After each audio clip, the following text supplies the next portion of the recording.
Yeah, hello, this is Tim at Next Year's Garden, and today is May 15th, and this winter and spring has been relatively warm, and in fact, it's went from warm to the last several week and a half or so has been actually hot, and it's definitely been dry. We had a little bit of rain today, but aside from that, we haven't had rain for a week and a half or so, and certainly not more than a half inch to talk about. So what am I doing today is I'm calling this vertical tilling. Here I have an auger, battery powered auger from the Ego people, and it can dig a hole. That's what augers do. And so here's an example of the last hole that I did, and I pulled it out. You can see.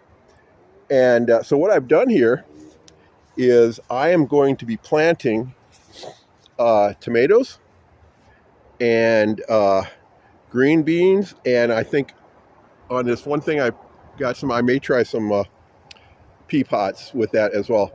But I'm going to plant one tomato on each of these, and then I'm going to put some green beans in there, climbing sort of green beans, to get them in there. So, okay, the vertical tilling.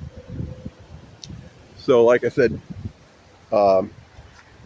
with the auger, it drills a hole. And so what I've done then is under each of these trellises, I put in somewhere between 4 and 6, maybe 7 holes. Then I've come back with those holes. I've come back at them with some organic compost and manure, in addition to the soil, which in this garden I would say is reasonably good. I've put a lot of, it's a little sandy, maybe a little bit of clay, but I've put a fair amount of organic matter in it over the last 10 or 15 years.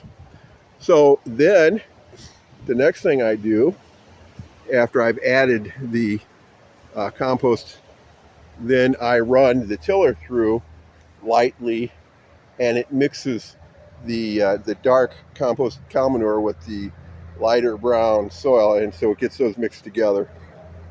Generally, I think compost cow manure is going to be a little too strong, less than optimal anyway, to plant plants directly into. So anyway, that's what I'm doing here, and like I say, I'm calling it vertical tilling, which could be a play on horizontal drilling, but that's another topic. This is Tim from Next Year's Garden. Good day.